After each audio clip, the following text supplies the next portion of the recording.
confirmer, est-ce que ça marche? Oui. Bonjour, merci Caroline pour C'est bon? l'in- l'in- l'introduction. Je ne sais pas si vous m'entendez correctement. On t'entend, oui. Parfait. Bon, bah merci. Effectivement, moi je suis Charles Thomasin, je suis l'animateur du réseau Partage, qui est le réseau en fait Grand Est des acteurs de la transition agricole et alimentaire.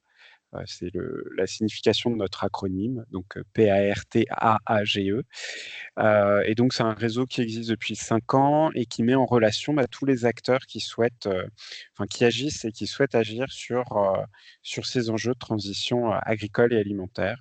Donc, des acteurs aussi variés que des collectivités qui ont des restaurations scolaires ou qui portent des PAT, mais aussi des associations, des regroupements de producteurs ou leurs représentants, et puis effectivement toute la société civile qui s'y intéresse. Donc je ne m'éterniserai pas sur les activités que l'on porte. Je vous mettrai à la fin de la présentation un petit peu quelques-unes de nos actions et puis des liens si vous souhaitez nous suivre.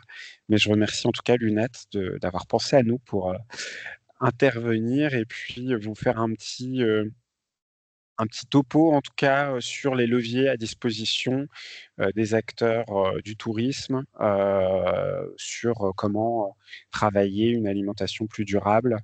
Euh, voilà. Et donc, au-delà de moi, le réseau Partage, il y a aussi la présence de Michael André du CNFPT. Je ne sais pas si tu souhaites te présenter à ce moment-là. Je peux vite me présenter, effectivement. Bah, merci beaucoup, Charles. Bah, je souhaitais aussi remercier donc, Caroline et Lilou pour l'invitation pour ce webinaire. Donc, moi, je suis Mickaël André, je suis donc responsable national de la spécialité alimentation durable et restauration collective donc pour le CNFPT. Donc, le CNFPT, c'est le Centre national de la fonction publique territoriale.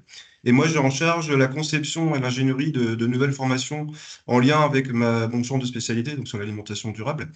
Voilà, bah, je vous présenterai tout à l'heure une petite présentation un petit peu de tout ce qu'on peut faire, et des outils qui pourraient aussi vous intéresser, vous, dans le cadre de la promotion de cette alimentation durable. Voilà.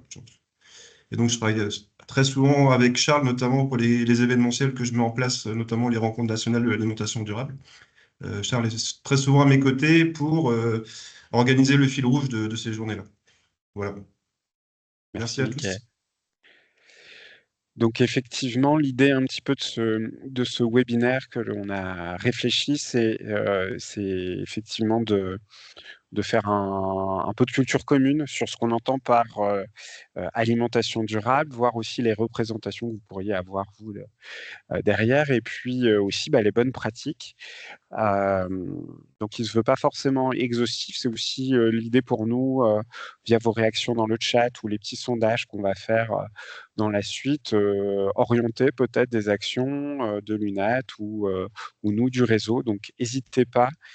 S'il y a des choses qui, à l'issue de ce webinaire, vous manquent, l'idée pour nous, c'est de nous adapter, puis de peut-être faire intervenir euh, des spécialistes, ou en tout cas aller un peu plus dans le détail et un peu moins dans les généralités. Donc effectivement, la proposition pour un peu amorcer la réflexion aujourd'hui, c'était déjà de voir un petit peu et de contextualiser les enjeux, notamment les enjeux environnementaux autour de l'alimentation. Donc, pour sonder un peu ça, je vous ai mis dans le chat un lien et je vous invite, là, je vous laisse quelques secondes aussi pour vous connecter. On va voir plusieurs fois pendant la petite heure, enfin l'heure où on sera ensemble, des questions qui vont être posées sur l'outil WooClap. Donc, l'idée, c'est de lancer soit sur votre téléphone, soit sur votre navigateur, d'aller sur l'adresse wooclap.com et de rentrer le code événement qui apparaît, alors qui est caché de mon côté parce que j'ai votre fenêtre, voilà, et donc de rentrer ce code RMXLNP. Donc là, vous voyez, normalement, il y a 13 personnes de connectées, nous sommes 29. Je vous laisse quelques secondes pour le faire.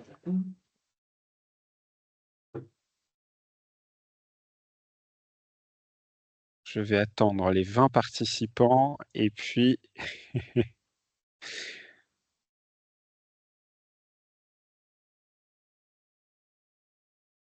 voilà. Donc l'idée, c'est un outil qui va nous permettre, qui va vous permettre de répondre à des petites questions, dans le fil de ma présentation.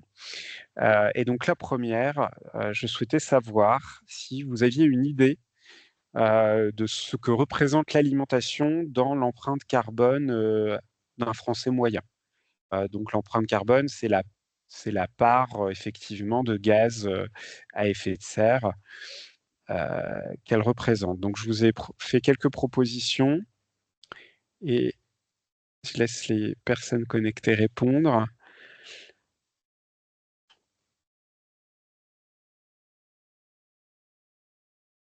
Alors pour vous aider un petit peu,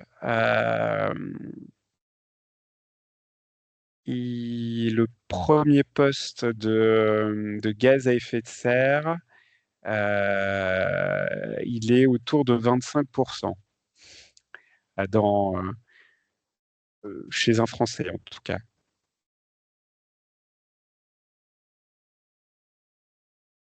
Bon, vous êtes 22 à avoir répondu et on voit que c'est assez partagé.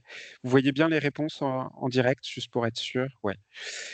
Donc vous êtes à 50-50, personne n'a mis 8%, c'est déjà encourageant. Vous vous rendez compte, de la part de l'enjeu. Vous êtes mitigé entre 44% et 22% et effectivement, l'alimentation, c'est bien 22%. Donc, à savoir qu'effectivement le 1er poste, enfin les postes ex aequo, vous avez, les transports, l'alimentation et le logement, qui sont dans un mouchoir de poche, alors, en fonction de réévaluation, mais qui se situent toutes, et tous entre 20 et 25 et l'alimentation, c'est 22. Donc c'est effectivement un levier important, à l'échelle individuelle et collective pour, réussir à travailler, nos objectifs en termes de réduction de gaz à effet de serre, heu, pour un peu aussi, caler les choses. L'objectif, en termes de gaz à effet de serre, c'est qu'en 2050, un Français moyen n'émette pas plus de 2 tonnes de, de gaz, à effet de serre, sachant qu'actuellement, on est plutôt autour de 8,8, ou 9, enfin ça dépend, voilà donc il y a une marge de progression encore certaine et l'alimentation, doit jouer un rôle, important là-dedans.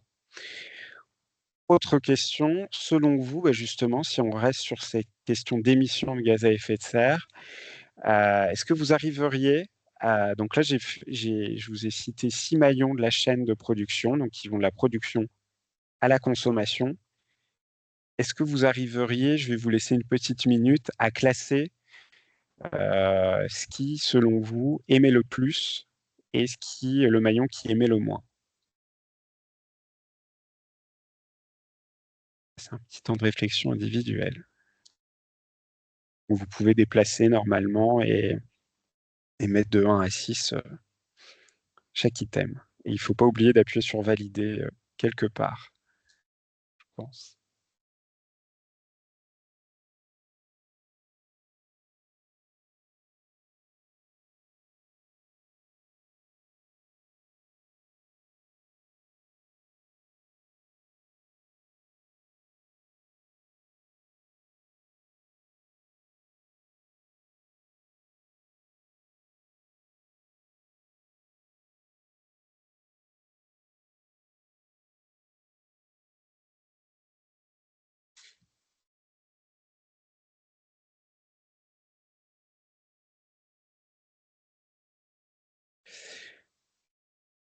Allez, je vais montrer un petit peu les réponses les plus courantes, les combinaisons les plus fréquentes.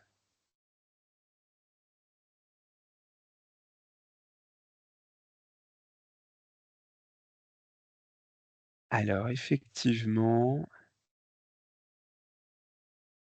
alors je ne veux pas faire d'erreur de lecture. J'ai l'impression que l'agriculture arrive souvent 6e de votre côté, c'est ça? Oui.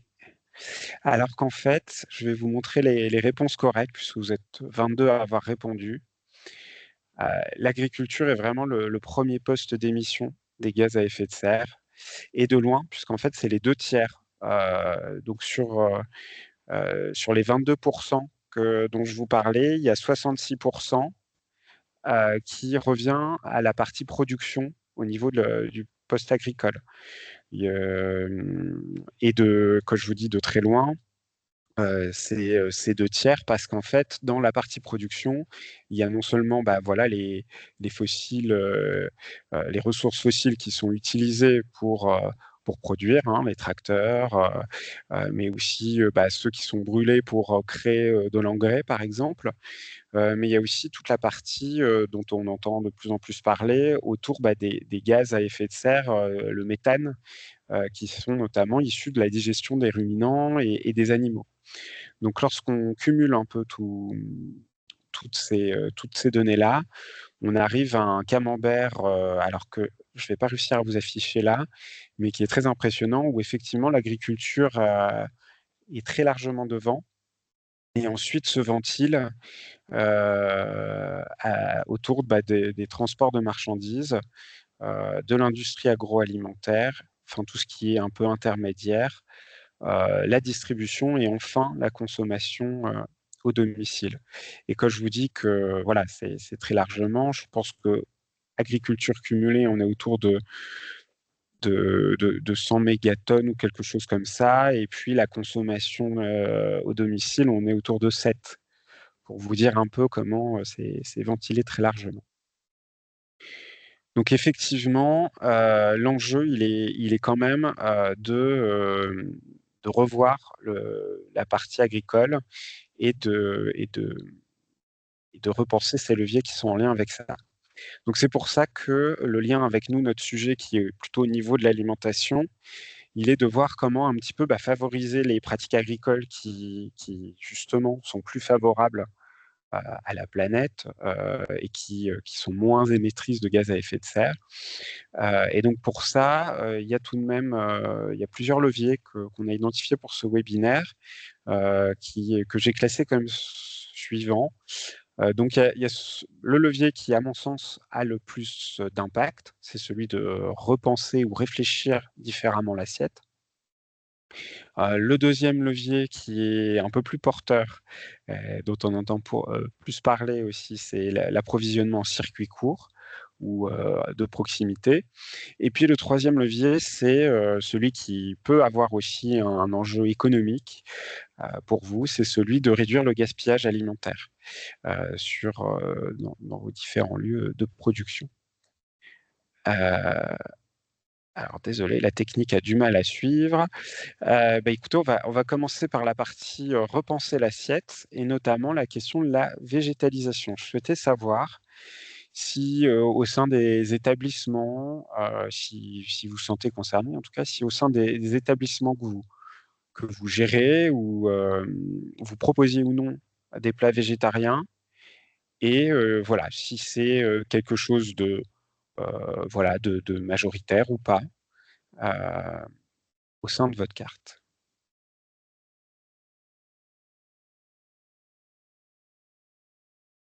Alors je sais que peut-être toutes et tous, vous ne sentez pas concernés par la question, donc je vais attendre juste, encore quelques réponses.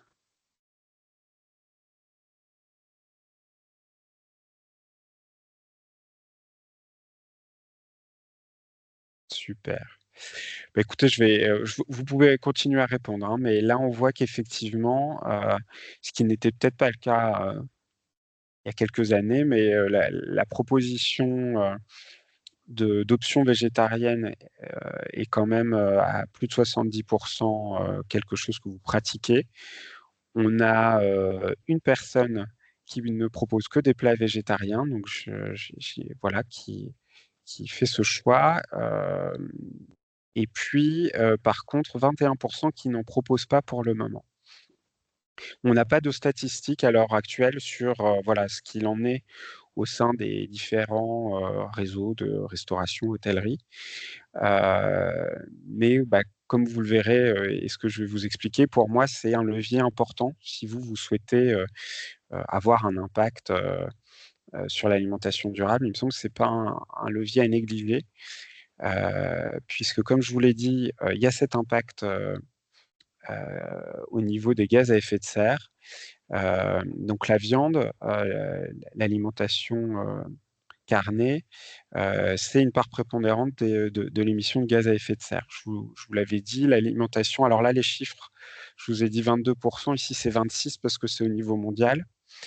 On voit que les produits d'origine animale, dans ces 26%, donc c'est 58%, dont la moitié uniquement sur le bœuf et l'agneau, donc les ruminants, par leur digestion et ce que je vous évoquais tout à l'heure, sont une part hyper importante des gaz à effet de serre. Donc en fait, on considère qu'en réduisant de moitié, pour un occidental, la consommation de viande à l'heure actuelle, on arriverait à atteindre effectivement une bonne partie de nos engagements et de nos objectifs en matière de réduction des gaz à effet de serre. C'est aussi une consommation, une production plutôt qui a des impacts assez forts en eau, hein, vous l'avez peut-être déjà vu. Alors moi, j'ai pas compilé les chiffres là, mais le nombre de litres d'eau pour produire 1 kilo de viande, et aussi des impacts en termes de santé, puisque il est documenté qu'un Français notamment, qui consomme beaucoup plus de viande que ses aînés, nos aînés, consomme en moyenne 50% en trop de viande par rapport à et pas assez de fruits et légumes comparativement, par rapport à ce qui serait souhaitable pour des objectifs de santé. Donc là, le propos, c'est pas tant de vous dire d'arrêter la viande, c'est plutôt de dire effectivement, il y a besoin de varier et de repenser l'assiette à ce niveau-là, parce que c'est aussi voilà un poste, c'est une denrée qui est chère et qui peut aussi parfois, quand il y a du gaspillage, peser assez lourd dans l'assiette. Donc comment un peu repenser ou essayer de végétaliser un peu plus les assiettes en restauration? Donc il y a des choses voilà, qui sont sûrement du bon sens, hein. Je suis désolé d'enfoncer des portes ouvertes peut-être parfois, mais le fait de miser sur la saisonnalité, c'est effectivement quelque chose qui, autour des légumes, des légumineuses, ça permet de rendre un peu plus attractifs des plats végétaux. Le fait d'associer les céréales avec les légumineuses, à la fois pour diversifier un petit peu heu, la physionomie de l'assiette, mais aussi pour des raisons nutritionnelles, puisque quand on associe céréales et légumineuses, en fait, on arrive à un équilibre alimentaire qui se rapproche des protéines de la viande, alors que les légumineuses seules, il manque des acides aminés. Et puis aussi, parmi les bonnes pratiques, il faut pas hésiter à s'inspirer parfois de goûts et de saveurs qui viendraient d'autres cuisines pour rendre, voilà, les épices et cetera, pour rendre un peu plus, goûtues et un peu plus variées, les offres et les recettes qui existent. Hem, donc vous verrez dans un peu tous les leviers que je vais citer, à chaque fois, j'essaie de vous donner des petites pistes et des liens à aller creuser. Donc vous aurez le PowerPoint si vous souhaitez aller farfouiller, et cetera. Et donc là, un peu parmi les propositions et les choses que j'évoque, il y a des événements, qui essaient de mettre un petit peu, de végétal dans les assiettes, et notamment un événement qui vient d'Alsace et qui se diffuse maintenant en Grand Est, qui s'appelle les Fabuleuses Légumineuses, qui se déroule du 24 au 30 mars 2025. Et c'est un événement qui, en fait, propose à tous les partenaires qui le souhaitent de s'approprier un menu de la semaine qui tourne autour des légumineuses. Donc les légumineuses qui sont produites localement d'ailleurs, et qui ont beaucoup de vertus aussi, puisqu'elles nécessitent moins de recours à des engrais que d'autres types de cultures. Et donc voilà, c'est un événementiel qui permet de mettre un petit peu en avant la chose et puis de donner des idées recettes. parce que le principe, c'est aussi de se dire, les légumineuses, on peut s'en servir pour un plat principal, mais oui, on peut aussi en avoir en entrée et on peut en faire des desserts. Donc, c'est assez original. Donc, si c'est un événement qui vous intéresse, il y a les informations sur le lien que je vous ai communiqué. Vous pouvez trouver pas mal d'idées recettes aussi, hein, orientées professionnelles, j'entends. Je vous ai référencé notamment celle de, d'un industriel, hein, mais qui en tout cas, propose un petit logiciel qui permet de proposer des recettes pour, la restauration commerciale ou d'autres acteurs, donc proposé par Bonduel. Et puis il y a toute une série en fait de réseaux ou de circuits de labellisation qui vous permettent en fait à la fois de vous référencer si vous souhaitez, notamment végétaliser l'assiette, mais aussi qui vous proposent, des recettes, voire des formations. Donc je vous les ai listés, il y a Écotable, il y a Vegoresto, FIG, il y a la Clé Verte, je pense que Lunette connaît pas mal la Clé Verte notamment, et puis bon, pour le climat, c'est autant de ressources qui peuvent vous permettre, voilà, si vous avez envie, notamment pour les 21 qui ne proposaient aucune option, végétarienne, d'essayer, qui peuvent être un bon moyen de tenter. Voilà, donc ça, c'était sur la partie, vraiment, légumineuse et puis végétalisation de l'assiette. Il y a aussi la question un petit peu de la bio, donc des modes de production, heu et notamment la production en bio. Donc je souhaitais savoir de la même façon si vous avez encore l'onglet sous les yeux, si vous êtes en capacité de me dire dans quelle mesure vous proposez, des produits bio, dans vos espaces de restauration. Est-ce que vous en proposez? Et puis, dans quelle proportion? Alors il faut peut-être actualiser si vous êtes sur un navigateur ou cliquer sur, ou c'est peut-être moi qui dois actualiser? Attendez voir, je me permets. Je m'étonnais de pas avoir de réponse, voilà.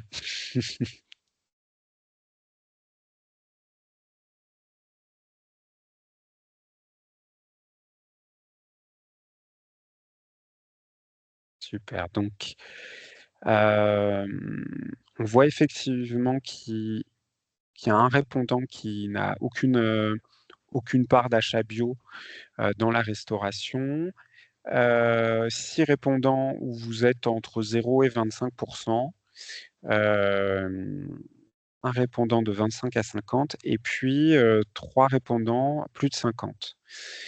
Hem, alors pour faire un peu un focus sur la bio, qui a un coût, hein, mais qui peut être à relativiser.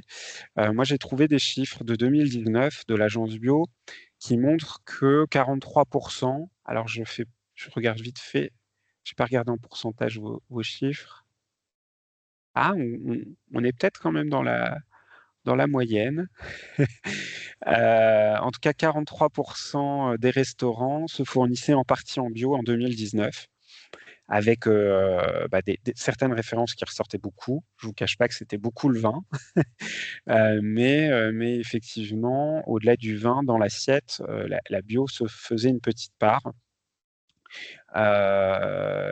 avec donc dans l'étude en question, tout de même le pointage que le passage, enfin en tout cas les produits bio engendraient en moyenne un surcoût de 16 par rapport aux produits conventionnels.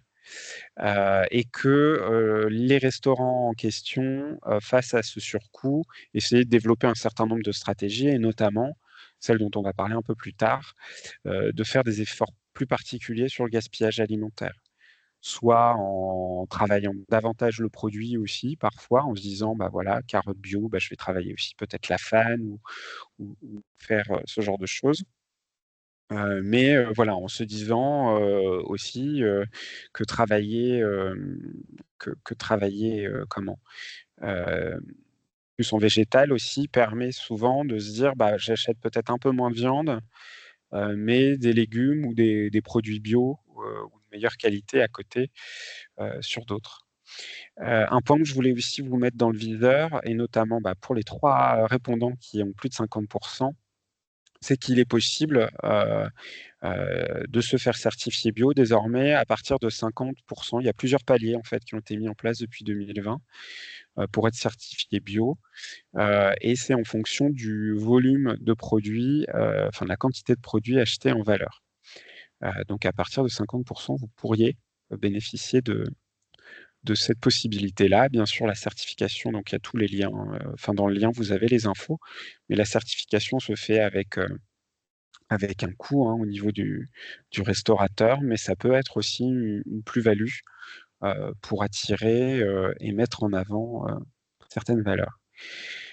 Donc comment, donc on a parlé, hein, du léger surcoût, mais il y a aussi un moyen un petit peu de limiter, le coût, en bio. C'est-à-dire que, pour se fournir, on n'est pas obligé non plus, il y a des solutions entre 2, entre l'achat en petite quantité auprès d'un producteur, de proximité et puis, l'achat sur des plateformes, plus grosses et qui auraient des produits qui viennent d'un peu partout dans le monde. On a en local notamment, donc je m'excuse, hein, s'il y a des personnes en dehors du Grand Est, mais j'ai pris ce tropisme-là. Mais on a effectivement des coopératives et des plateformes, bio, qui appartiennent au réseau, Manger Bio, qui lui est un réseau national et qui proposent en fonction des territoires, bah, des commandes en plus gros volume et qui vous permettent d'avoir des tarifs, parfois plus attractifs que si vous passiez effectivement, en one to one avec les producteurs. En tout cas, au-dessus d'un certain volume, pour des achats en volume. Donc je vous ai référencé là, vous avez les liens, aussi dessus. Petite plus-value aussi de ces plateformes, comme je l'ai dit, ce sont des coopératives donc qui se rapprochent d'un modèle, économie sociale et solidaire, qui est assez proche aussi, du modèle promu par l'UNAT. Donc je trouvais intéressant de les mettre en valeur.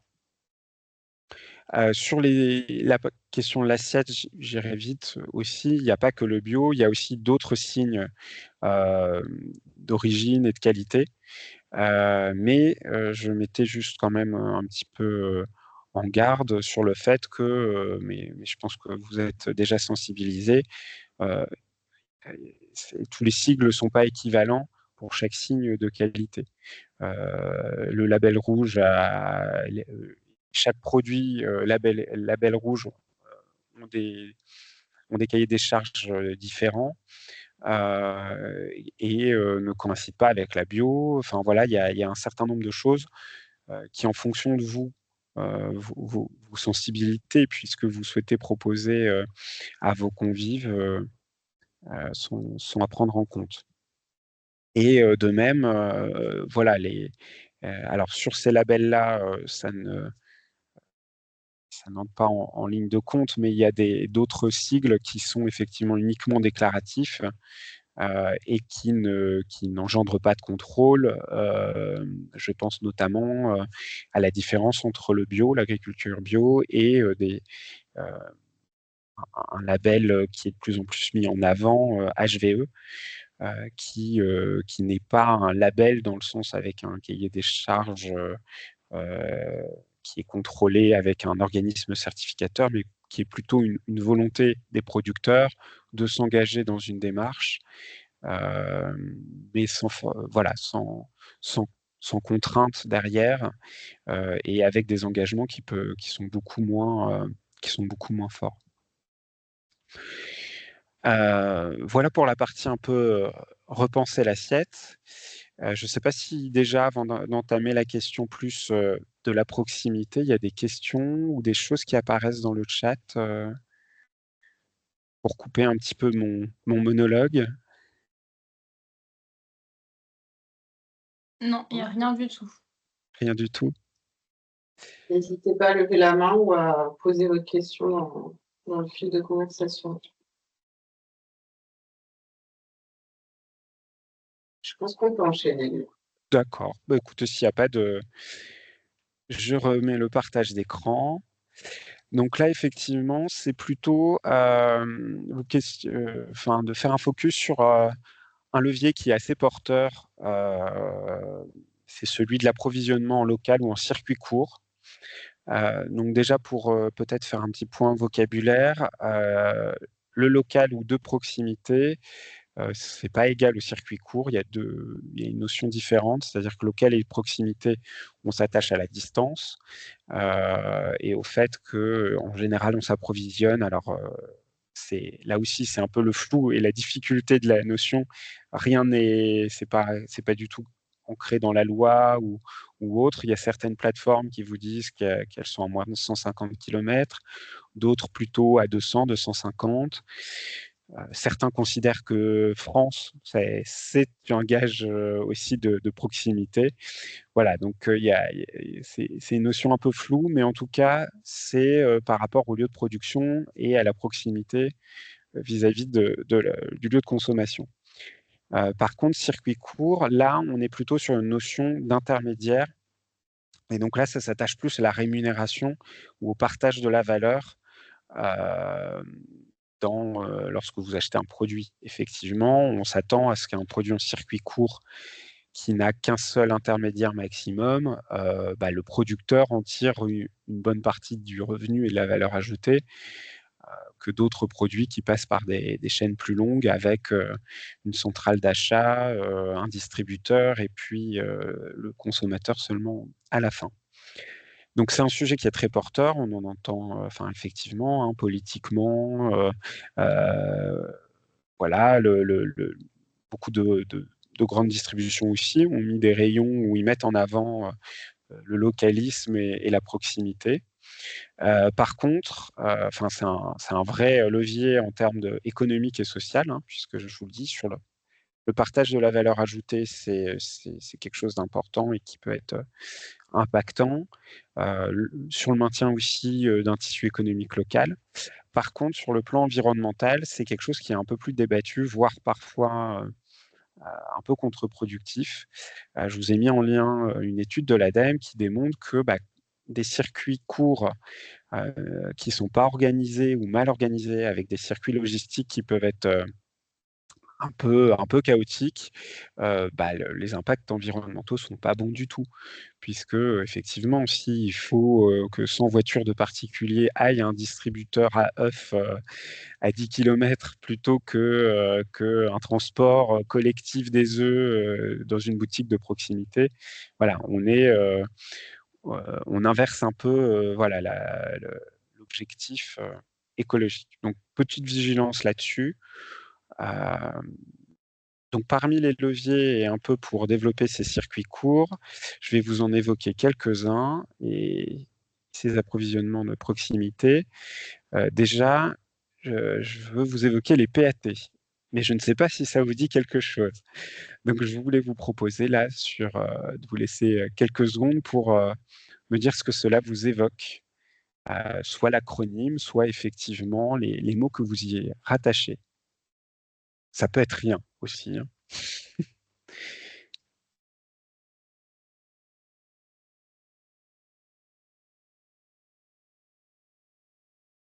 Hop. Donc, je vois qu'il y a des bons élèves qui ont la définition qui s'affiche en très grand.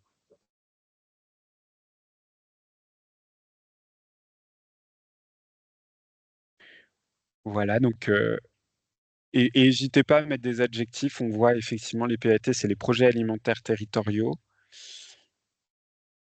Qu'est-ce que vous accolez derrière? N'hésitez pas à mettre des adjectifs si vous le souhaitez. Rassemblement d'acteurs. Effectivement. Mise en réseau.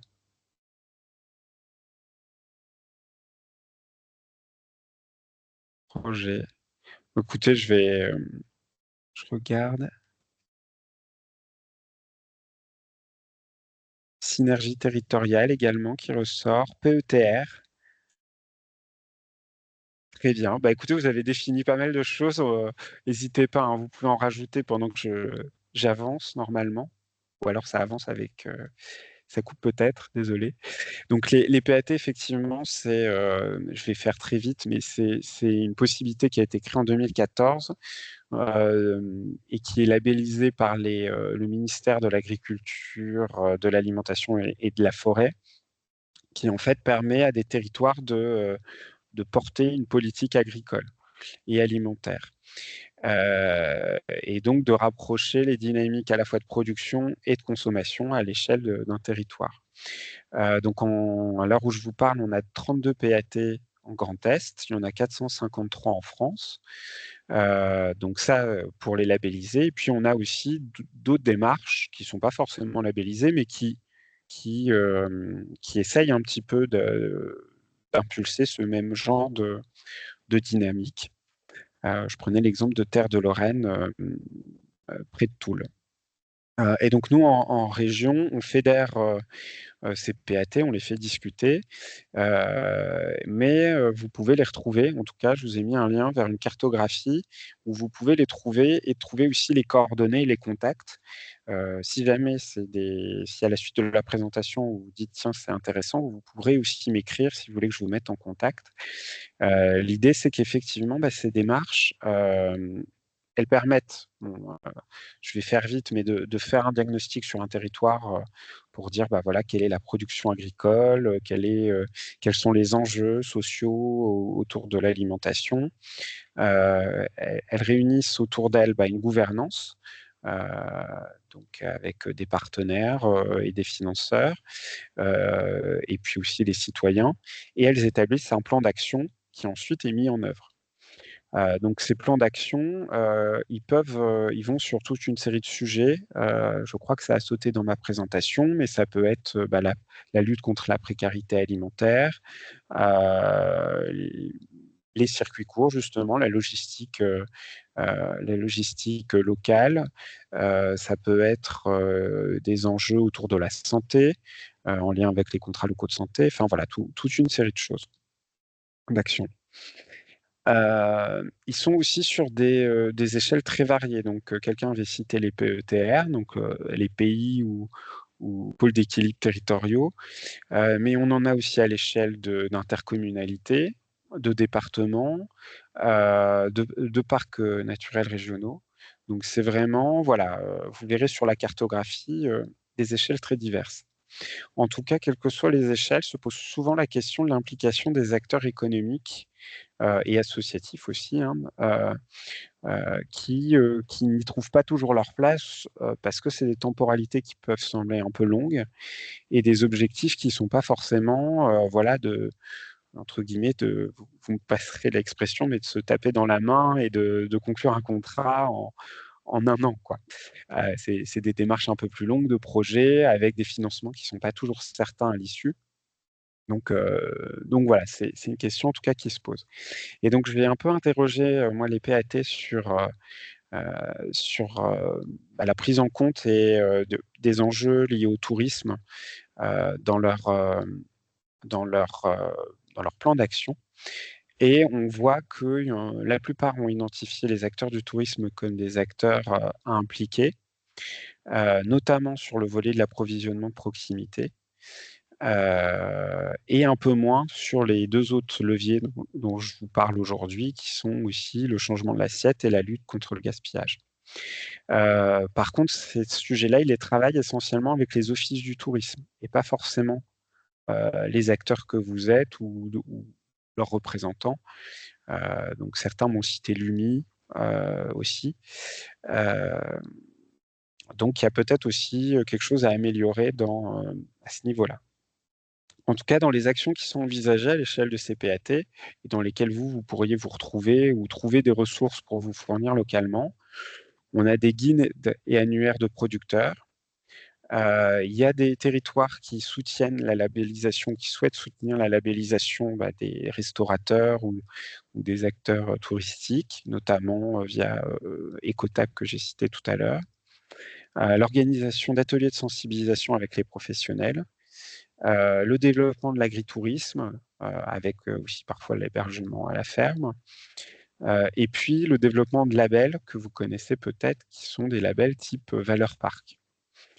Donc moi, l'invitation que je voulais vous faire aussi à l'issue de ce webinaire, c'est que de ne pas hésiter, si vous méconnaissez les actions, si vous allez sur la cartographie, que vous voyez qu'il y a un PAT sur votre territoire et que vous n'êtes pas en lien, de ne pas hésiter à toquer à sa porte ou à vous en rapprocher pour voir si le sujet vous intéresse, de quelle manière vous pouvez peut-être collaborer ensemble.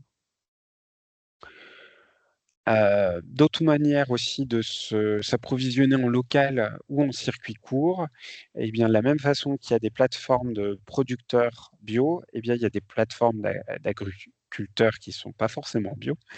Ça ne veut pas dire qu'il y en a qui excluent le bio, mais en tout cas, ce n'est pas uniquement bio.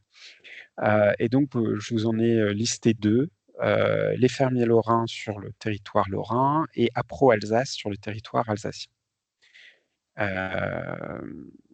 Malheureusement, je n'en ai pas trouvé sur Champagne-Ardenne, mais il n'est pas exclu. Alors là, c'est plutôt des acteurs type légumerie qui peuvent aussi vous aider à vous approvisionner en local, qui sont souvent d'ailleurs gérés par des ESAT ou des établissements d'insertion. Voilà pour ce deuxième levier sur l'approvisionnement et les circuits courts. Pareil que tout à l'heure, j'arrête quelques secondes le partage si vous avez des questions et si vous voulez qu'on échange dessus.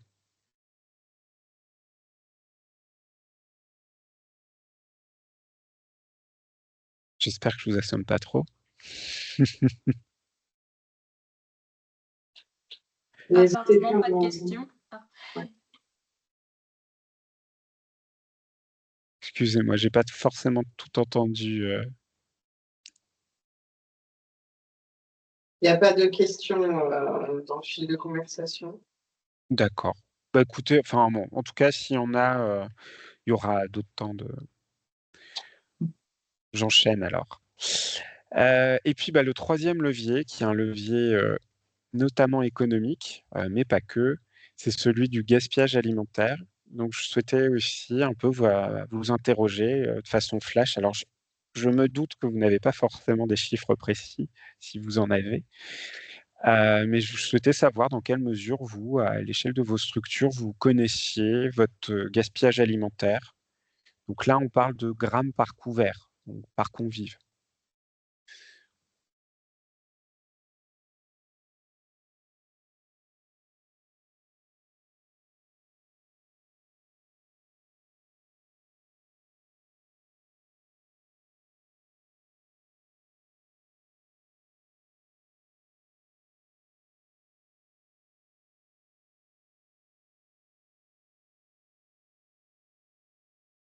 Je vous laisse encore quelques secondes pour répondre.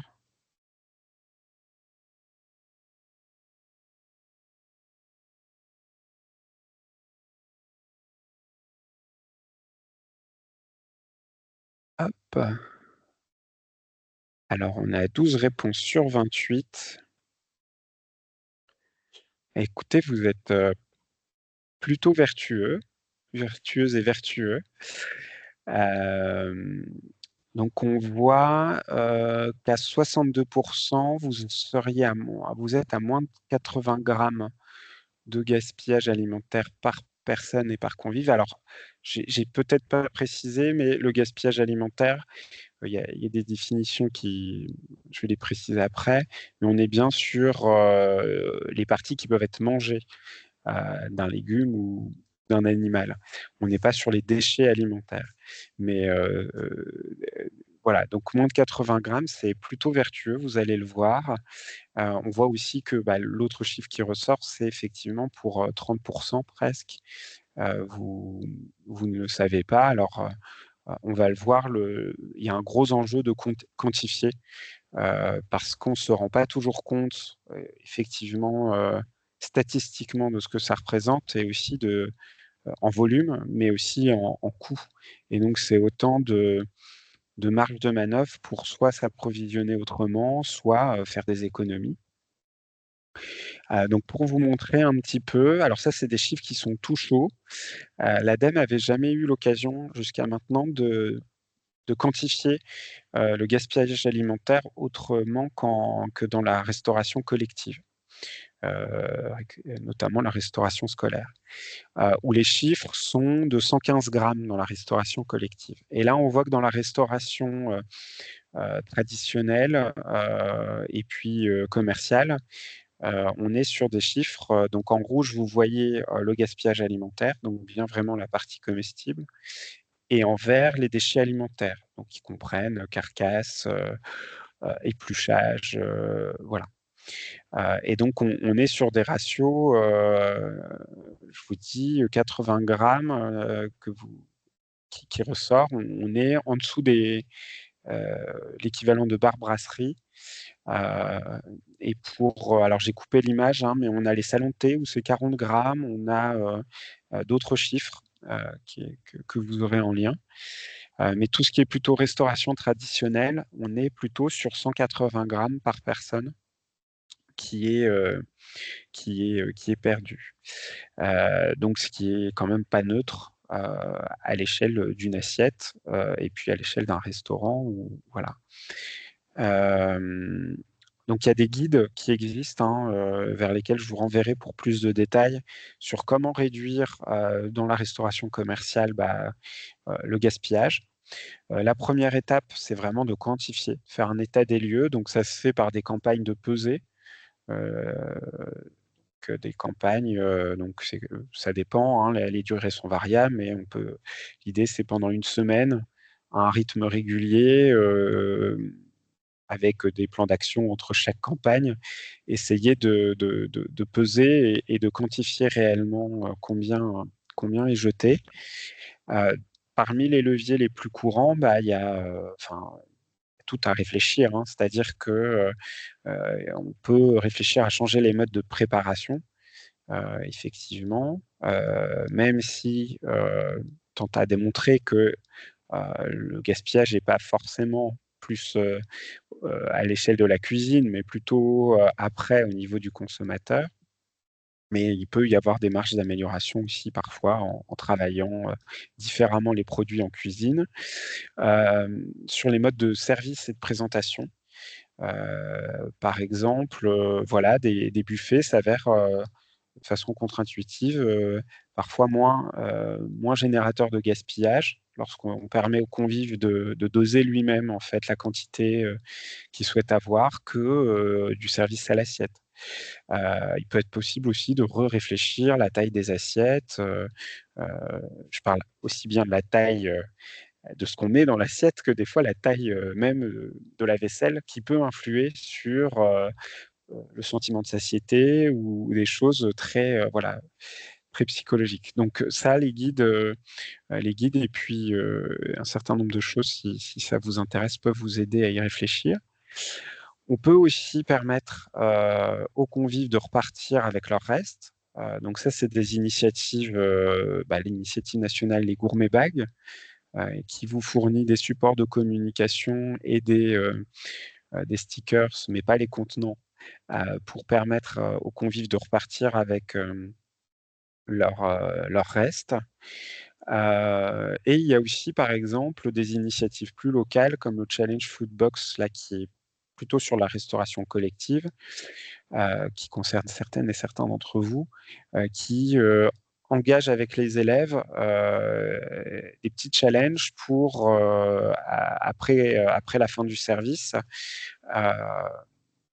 mettre en boîte la nourriture qui n'a pas été présentée et qui peut ensuite être redistribuée, revendue aux élèves. Voilà, avec, dans le cas présent, la petite cagnotte permet de financer des voyages scolaires ou voilà, et de proposer du coup aussi à tarif assez modeste des repas complets à ramener chez soi le soir. Pardon. Donc voilà. Il y a une autre possibilité qui est de réutiliser les restes non présentés en convives. Donc là, j'ai pris un exemple qui est peut-être le plus commun, mais c'est celui du pain, qui est quand même une source souvent de gâchis. Et donc il y a des outils, mais sont pas nécessaires, hein, je suis pas là pour faire leur promo, mais il y a des outils ou des techniques qu'on peut mettre en œuvre pour retravailler le pain et pour en faire soit de la chapelure, qui peut être utilisée dans d'autres préparations. Voilà, pour saupoudrer un hachis parmentier, pour faire des biscuits, pour faire toute une série de recettes. Donc ça, c'est quelque chose qui se fait bien et qui permet régulièrement de réduire significativement du gaspillage, pardon.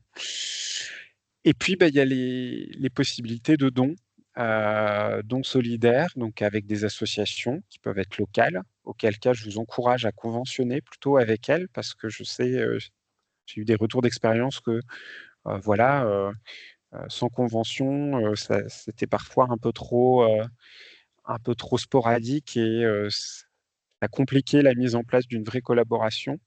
Donc, je vous ai mis en lien des modèles qui ont été édités par le ministère de l'Agriculture et qui peuvent vous aider si vous souhaitez aller dans ce sens-là. Il y a aussi une plateforme qui s'appelle Proxydon, qui a été mise en place par les banques alimentaires, qui aide à la mise en relation entre des associations locales du réseau des banques alimentaires et des petits commerces. La banque alimentaire se concentrant sur les gros émetteurs, la récupération notamment de tout ce qui est grande distribution, mais n'ayant pas forcément les équipes ni le temps pour aller gérer tous les autres lieux. Donc, ils ont mis en place cette application. Et puis, il y a bien sûr les applications plus commerciales qui existent. Vous avez Too Good To Go que vous connaissez certainement. Et puis une autre application, alors je pense que j'avais mis un autre adjectif, mais qui s'appelle Phoenix également, qui elle a un modèle un petit peu similaire à Too Good To Go, mais avec aussi un volet solidaire, donc qui joue un petit peu sur les deux volets. Donc ça, c'est à la différence. Donc les dons solidaires peuvent vous permettre, dans une certaine mesure, de défiscaliser ou en tout cas de limiter les pertes, et la valorisation là, via ces applications vous permet de fixer un prix euh, lorsque vous les mettez en ligne. Voilà un petit peu sur ce levier gaspillage alimentaire. Je ne sais pas non plus si vous avez des questions ou des problématiques que vous rencontrez sur ces sujets.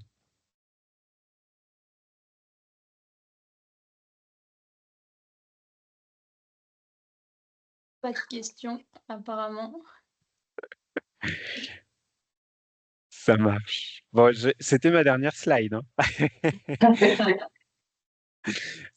Effectivement, juste quand même pour vous, si les questions, je reste là jusqu'à la fin du webinaire, mais si les questions vous viennent, moi je suis tout à fait disponible, donc je vous laisse mes coordonnées dans ce PowerPoint qui vous sera envoyé, enrichi en plus de vos réponses. Et puis on a tous ces contacts sur le site du réseau, donc vous pouvez vous inscrire à notre newsletter. On a aussi un espace collaboratif qui rassemble un peu plus de 150 acteurs autour de ces sujets. Voilà, donc si vous souhaitez l'intégrer, c'est possible, c'est assez ouvert et c'est gratuit. Donc, n'hésitez pas. Merci Charles. Du coup, s'il n'y a pas de questions, mais n'hésitez pas à prendre la parole avant qu'on fasse intervenir Mickaël ou à la fin. Si vous souhaitiez aussi partager des retours d'expérience, quand je parlais de questions, c'était assez large. On a vu aussi que dans les réponses, vous aviez des initiatives plus exemplaires autour du bio ou autres, donc n'hésitez pas. Merci. Mickaël, juste pour remercier Charles, donc Fontaine de la Dame, qui remercie l'intervention de Charles et toutes ses actions dans le Grand Est. Mickaël, on vous laisse la parole. Pas de problème. Merci beaucoup, Charles, pour cette présentation. Et puis, l'outil WooClap que je trouve vraiment bien aussi pour dynamiser les présentations. Du coup, je prends un peu la suite.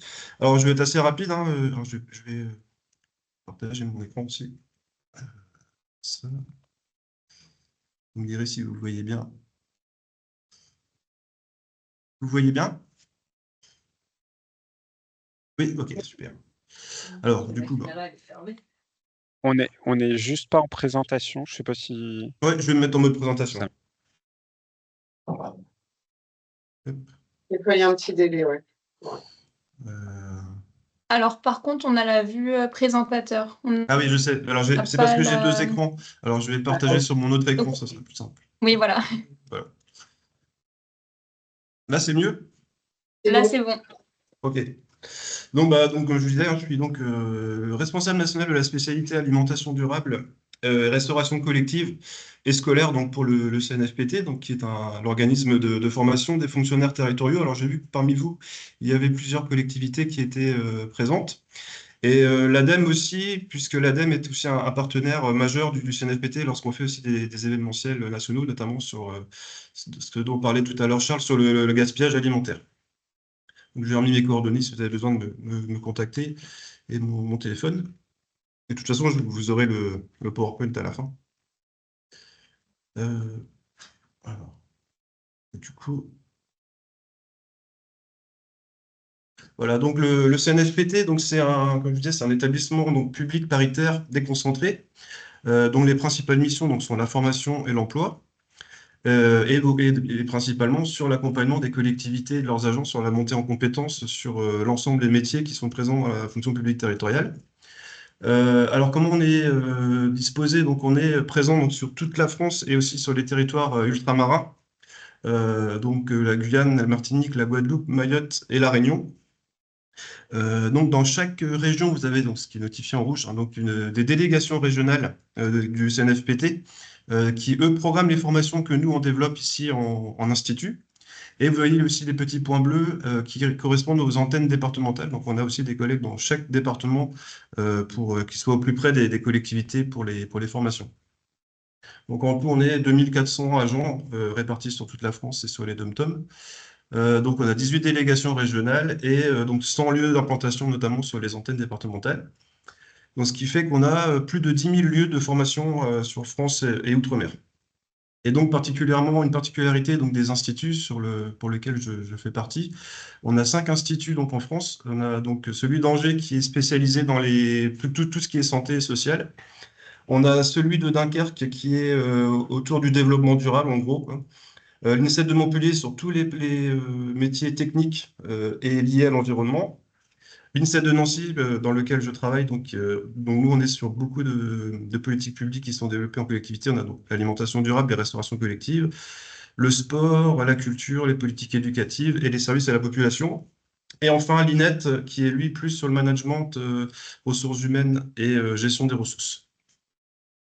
Donc en fait, le CNFPT donc, a 4 missions principales. La première, bien sûr, la formation.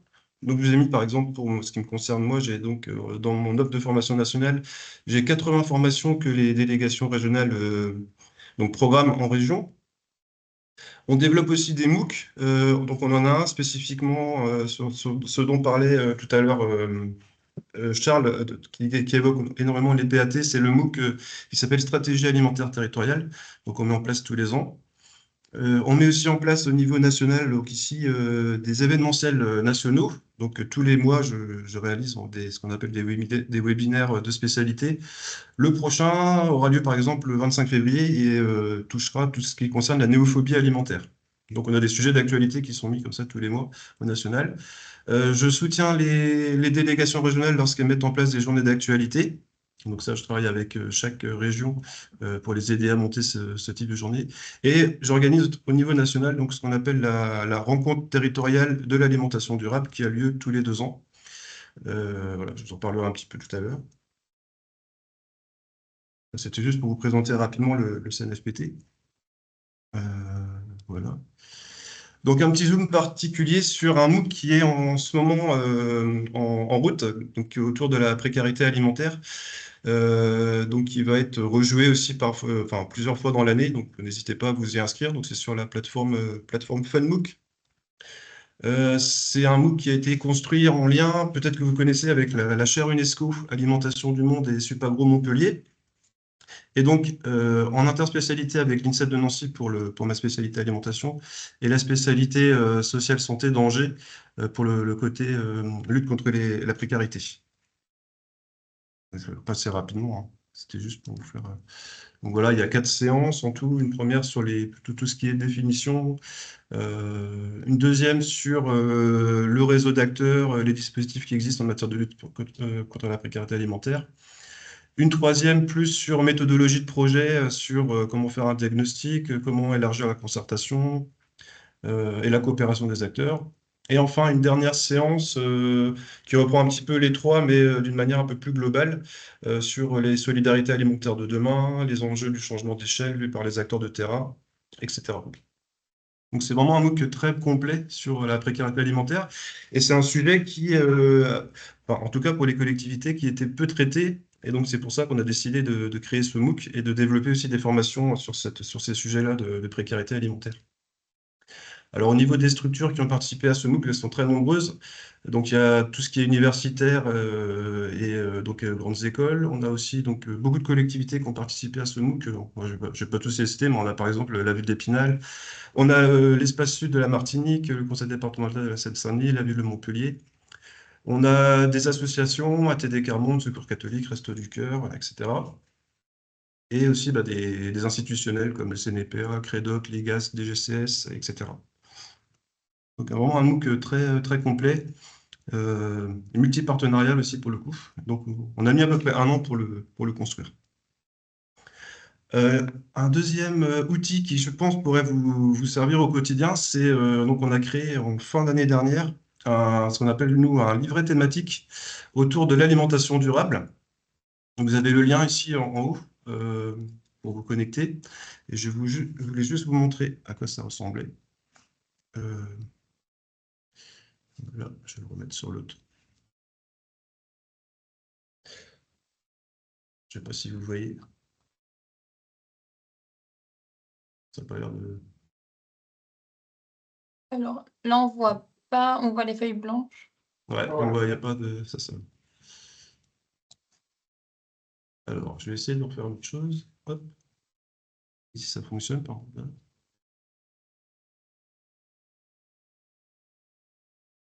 Alors, je vais réessayer de l'ouvrir, hein. Excusez-moi. Je vais le rechercher dans... Sinon, on peut le mettre dans la conversation, hein. Oui, bah voilà. Donc en fait, c'est un livret thématique qui vous permet de retrouver l'ensemble de l'offre de formation sur l'alimentation durable que propose le CNFPT. Donc vous avez des formations classiques qui sont notifiées dedans.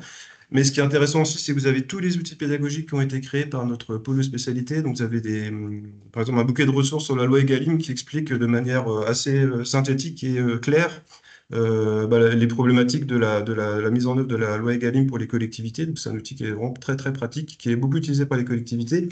On a la présentation de tous les MOOC que je vous ai présentés, le MOOC Stratégie alimentaire territoriale, le MOOC sur la précarité alimentaire.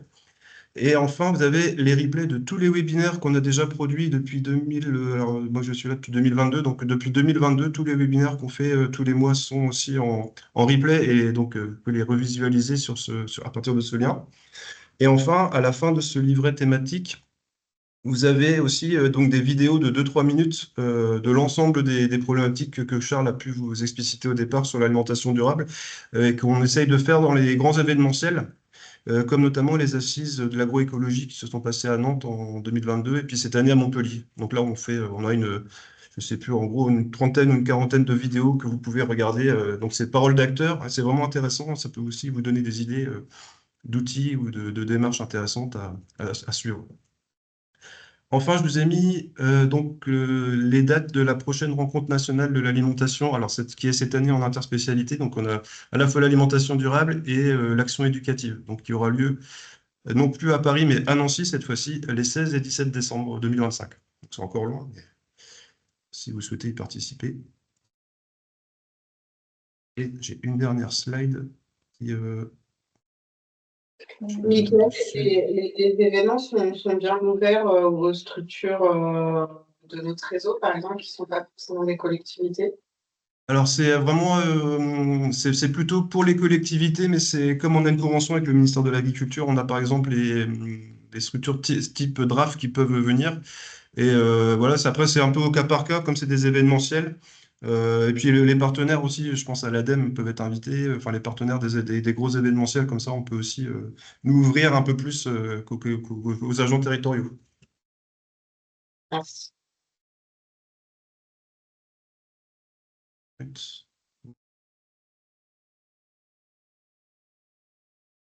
Et donc la dernière slide. Voilà. Au-delà donc de tout ce que j'ai pu vous présenter, j'administre aussi ce qu'on appelle, nous, une e-communauté qui s'appelle Alimentation et Restauration Collective, sur laquelle, en fait, vous trouvez plein d'informations, déjà tout ce qui est veille métier sur les formations sur les métiers de la restauration collective. Vous avez un agenda national qui répertorie l'ensemble des événementiels qui se passent autour de l'alimentation durable.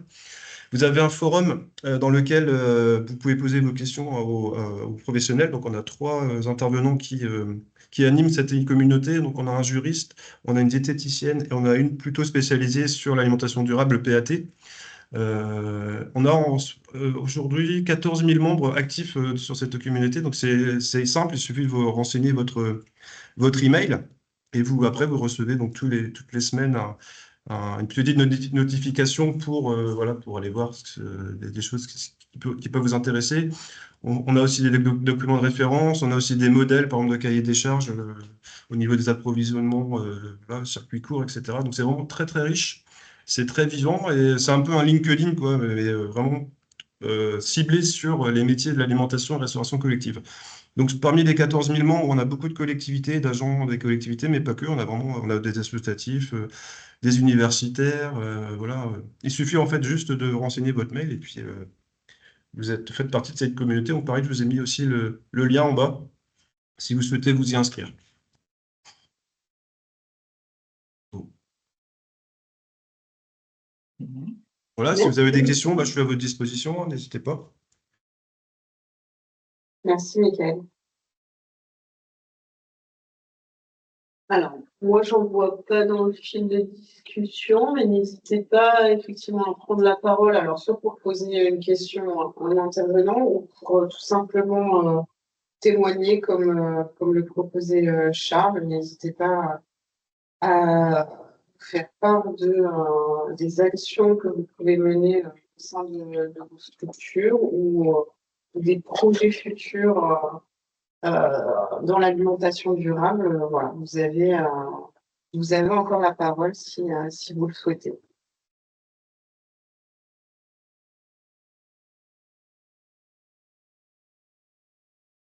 Ça ne bouscule pas. Dès que le message était plus clair ou que vous êtes encore en réflexion. En tout cas, alors après, je vais simplement clôturer avant de vous libérer. Déjà remercier Charles et Michael pour leur intervention de qualité cet après-midi. Merci encore à vous deux. Bien évidemment, on vous transmettra leur présentation et comme ils l'ont suggéré, soit recontacter Luna, soit vous recontacter Charles et Mickaël en direct si vous avez des questions plus précises. Alors, je vais juste vous remettre moi ma présentation. Je ne sais pas si elle apparaît à votre écran. Oui, oui, c'est bon. C'est ce que je vais pouvoir placer. Bon. Voilà, vous pouvez aussi contacter nos animateurs territoriaux pour les structures du Grand Est. Donc, on a 3 chargés de mission animation territoriale sur les 3 anciens territoires du Grand Est, donc en Lorraine, en Alsace et en Champagne-Ardenne. Donc là aussi, qui pourront vous aider si vous avez des questions sur l'alimentation durable, n'hésitez pas à passer aussi par eux. Euh, et sinon, je vous invite à notre prochain webinaire donc, qui aura lieu le 10 mars après-midi à 14 heures et qui sera donc sur la thématique de la sobriété énergétique. Donc voilà, on change un petit peu de sujet, mais on reste toujours sur le tourisme durable. Et donc, on s'attardera notamment sur comment préserver l'environnement tout en faisant des économies. Donc, pour les acteurs du tourisme et notamment les structures d'hébergement. Donc, n'hésitez pas à vous inscrire pour ce prochain webinaire et ce sera la fin de cette première série de webinaires que l'UNAT proposera. Suivra, comme je vous l'ai annoncé en introduction, d'autres temps d'échange et là sous un format différent, plutôt des rencontres. Mais, voilà, il y aura d'autres événements et une série de webinaires reprendra à la rentrée de septembre 2025. Vous dire aussi que suivra, donc vous aurez les présentations d'aujourd'hui et puis vous aurez aussi un questionnaire de satisfaction qui vous sera transmis par rapport à votre participation à ce webinaire. Donc n'hésitez pas là non plus à le renseigner, qu'on puisse s'améliorer par la suite. Donc pour le webinaire sur les transitions énergétiques, on aura 3 intervenants, de Climaction et on aura Climaction, la région Grand Est et Alter Alsace Énergie. Eh bien, écoutez, je vous remercie. En tout cas, je ne sais pas où j'ai plus mais je ne vois pas d'autres questions apparaître. Donc, J'en vois pas non plus. Je pense que c'était ultra clair et précis. Du coup, il n'y a rien à rajouter.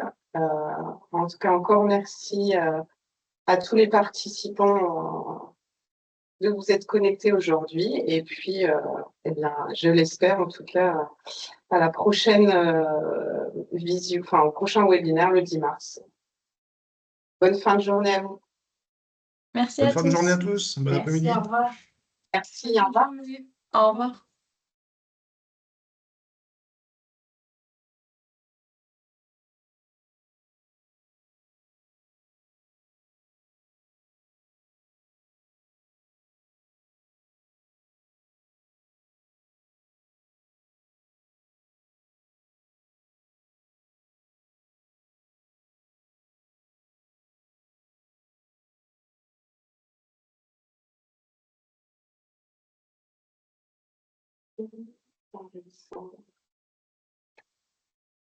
J'essaie d'arrêter le repas.